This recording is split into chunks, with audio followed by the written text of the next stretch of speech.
Assalamualaikum warahmatullahi wabarakatuh.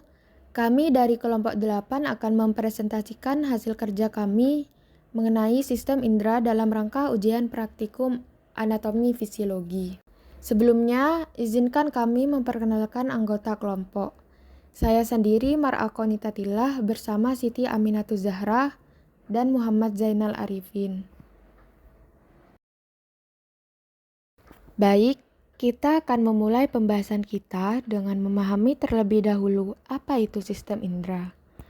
Seperti yang tertera di layar, sistem indera adalah sistem dalam tubuh manusia yang berfungsi menerima, mengenali, dan mengirimkan rangsangan dari lingkungan eksternal maupun internal ke otak.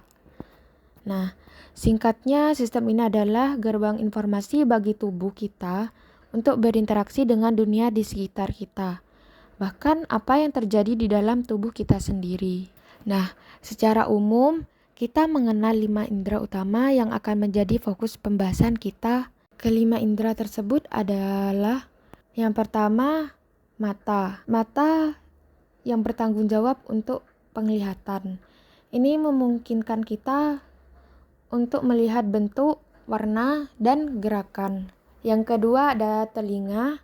Telinga berperan dalam pendengaran dan keseimbangan. Jadi selain mendengar suara, telinga juga membantu kita menjaga posisi tubuh. Yang ketiga ada hidung. Hidung berfungsi untuk indera penciuman. Melalui indera ini kita bisa mengenali berbagai aroma. Yang keempat ada lidah. Lidah yang merupakan indera pengecap. Dengan lidah kita bisa membedakan rasa manis, pahit, asam, asin. Dan yang kelima yaitu kulit yang merupakan indera peraba. Kulit memungkinkan kita merasakan sentuhan, tekanan, suhu, dan bahkan rasa sakit. Setelah kita memahami bagian-bagian mata, mari kita lihat bagaimana semua bagian ini bekerja sama dalam proses penglihatan. Ada beberapa langkah berurutan. Pertama, cahaya masuk dan difokuskan. Proses dimulai ketika cahaya masuk ke mata. Cahaya ini kemudian difokuskan oleh kornea dan lensa agar jatuh tepat pada retina.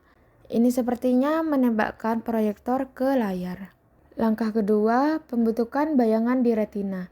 Setelah cahaya difokuskan, bayangan objek yang kita lihat terbentuk secara terbalik di retina. Retina adalah layar di bagian belakang mata kita.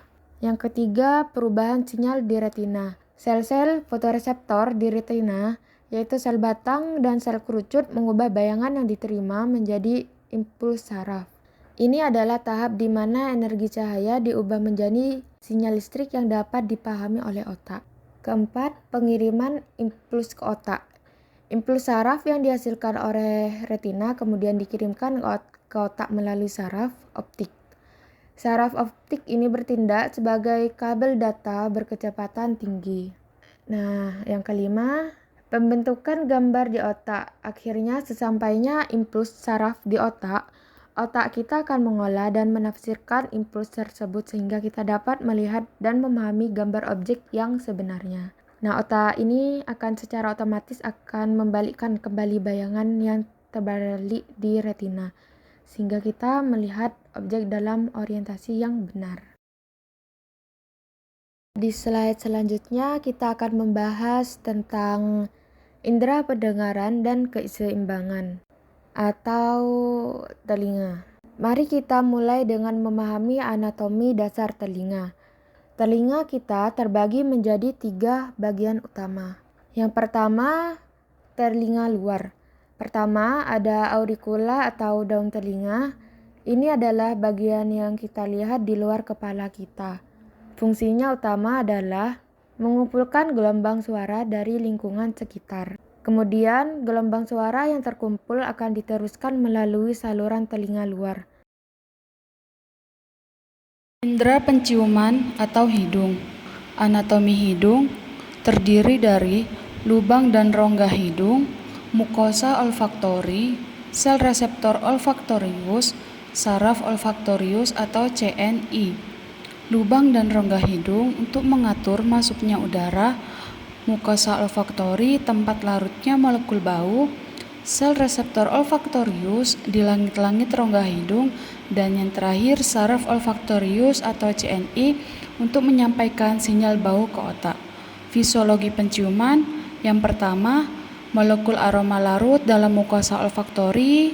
Yang kedua, mengaktifasi reseptor lalu menghasilkan impuls. Yang ketiga, impuls dikirim ke otak, diinterpretasikan sebagai bau tertentu. Indra pengecap atau lidah. Anatomi lidah. Papila pengecap terdiri dari filiform, fungiform, circumvallate, kuncup pengecap, saraf pengecap. Filiform tidak mengecap dan untuk sentuhan. Fungiform untuk rasa manis dan asin. Circumvallate untuk rasa pahit. Kuncup pengecap mengandung sel reseptor rasa. Saraf pengecap facialis 7, glossopharyngeus 9, dan vagus 10.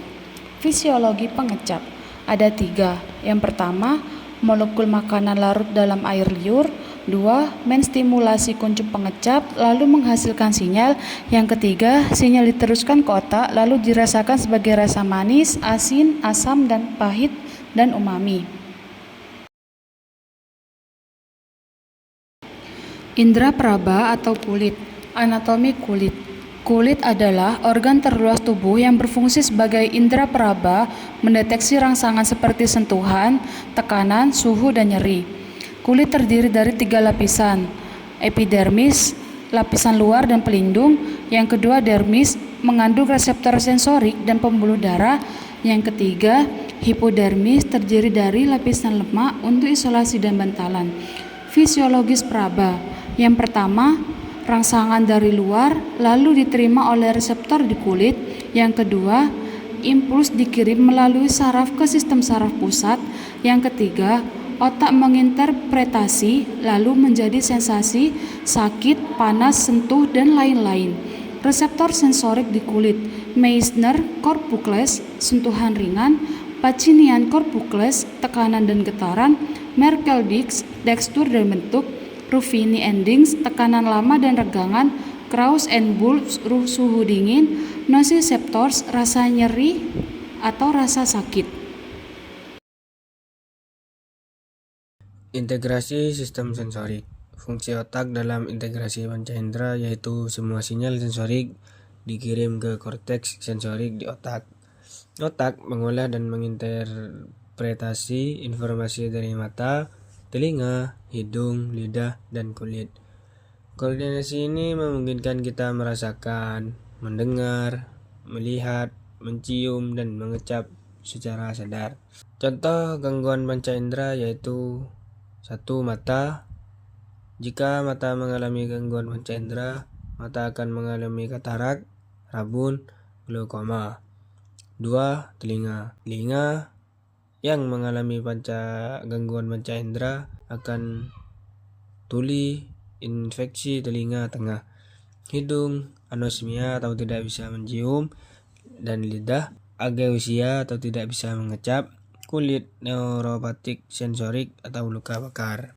Nah, kesimpulannya, panca indera adalah sistem sensorik utama yang memungkinkan manusia berintegrasi dengan lingkungan.